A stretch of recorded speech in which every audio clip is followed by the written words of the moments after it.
Greetings, all my beautiful African people all around the world. Greetings to you.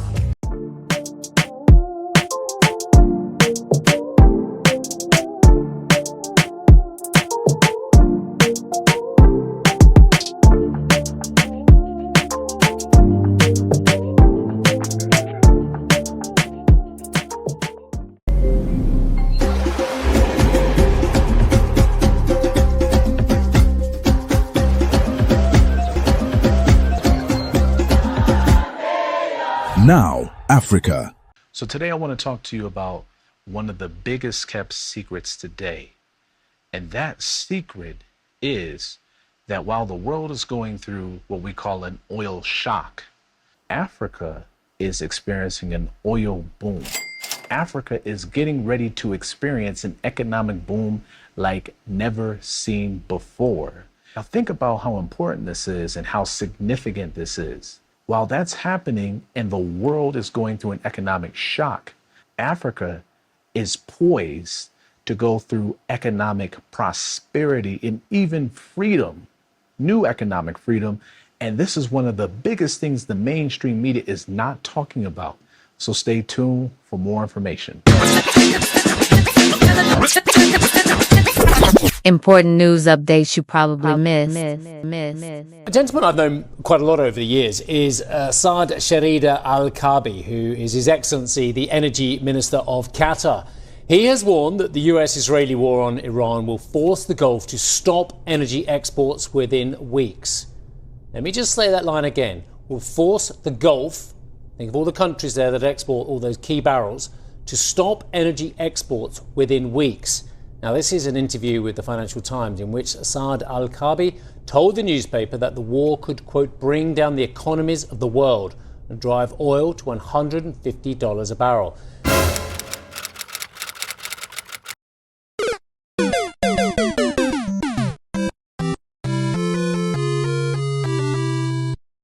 Okay, so that was a nice video describing a lot, but I really want to share with you another article from ABC News, and it's titled, Iran War Triggered Most Severe Oil Supply Shock in History, the International Energy Agency says. And there's some real deep meanings behind that, which we're going to explore in just a moment.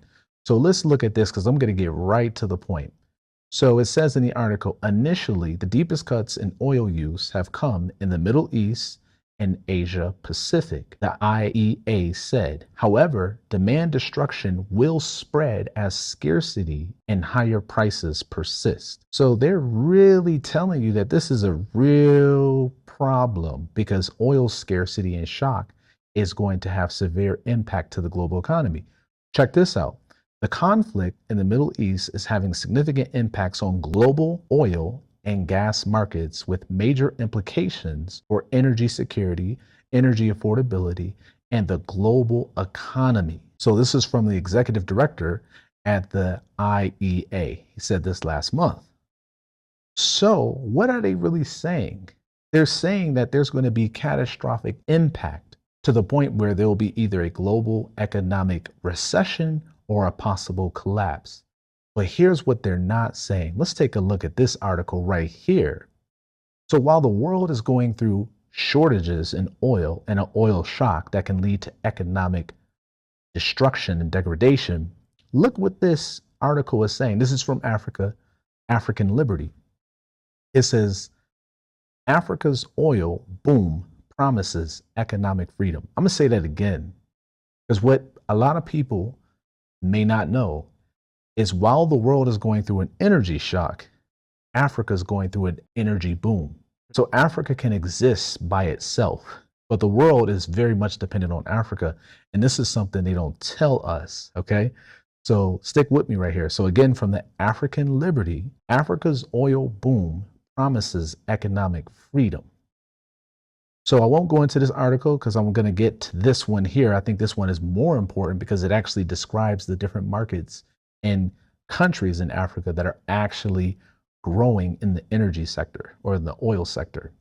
So this article is from Africa Energy Chamber, and it says Africa eyes refining boom to capture more oil value. With crude exports outpacing domestic refining, Africa is seeking strategic investments, regional trade, and infrastructure upgrades to retain more value and boost industrial growth.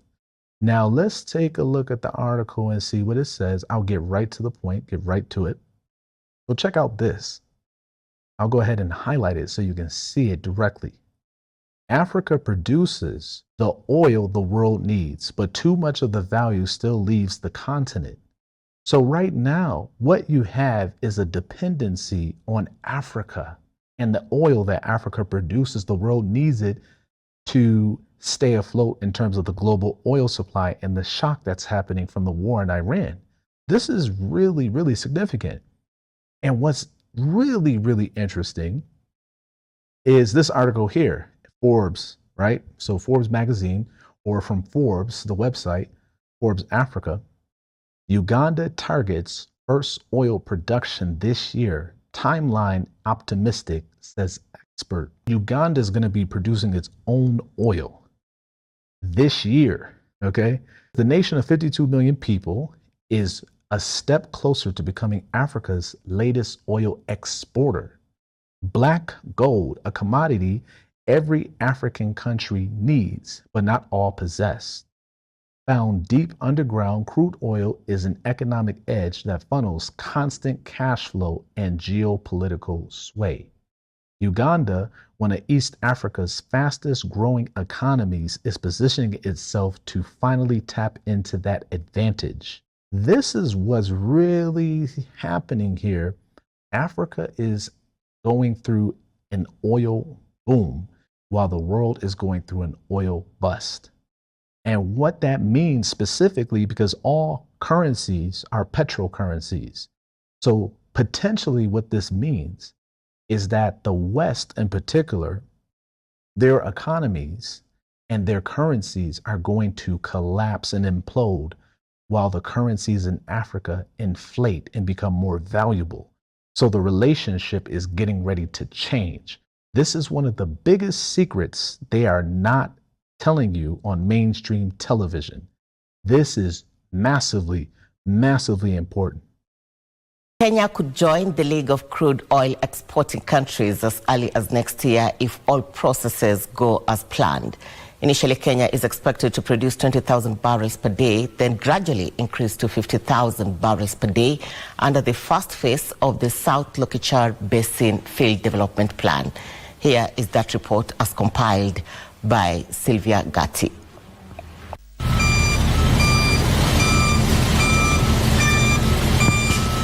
Kenya struck commercial crude oil in Turkana County in 2012, with the Ngamia 1 well being the first discovery by British firm Tullow Oil. The discovery would be followed by more discoveries. However, Tullow Oil exited the Kenyan market after selling its interest to Gulf Energy in September this year. And now, the government says it has approved the field development plan submitted by Gulf Energy, paving the way for processes leading to Kenya starting commercial crude oil production as early as December next year. The plan outlines how 6 discoveries within the development area will be fully developed, alongside further appraisal and exploration aimed at maximizing resource recovery.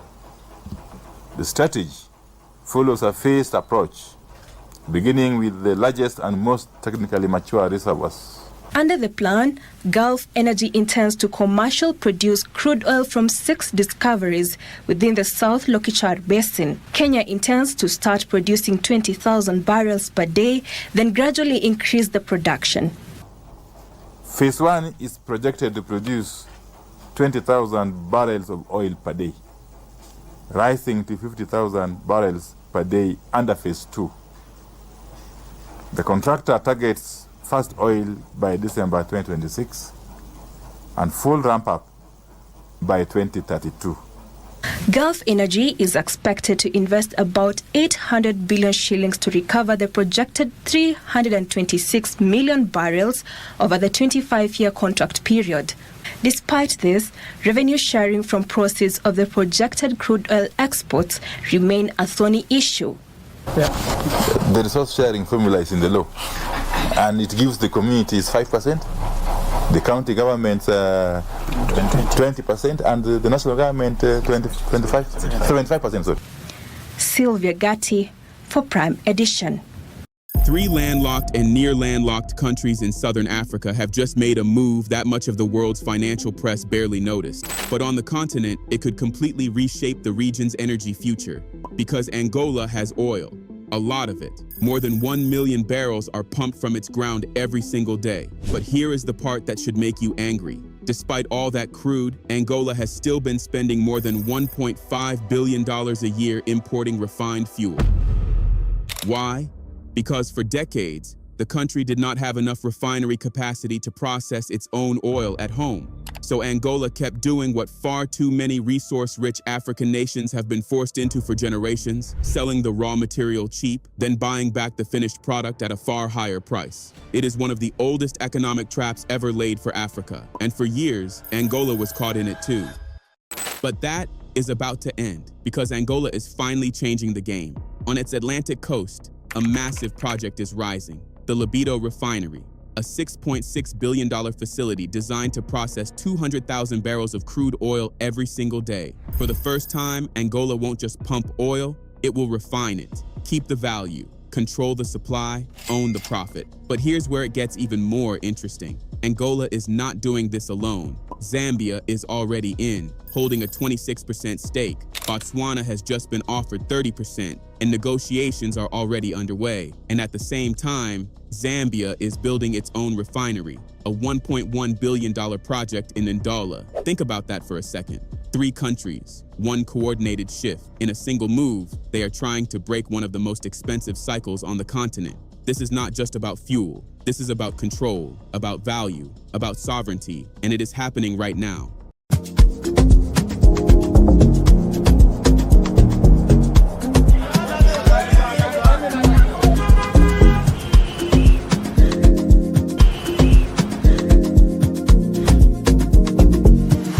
Now, Africa.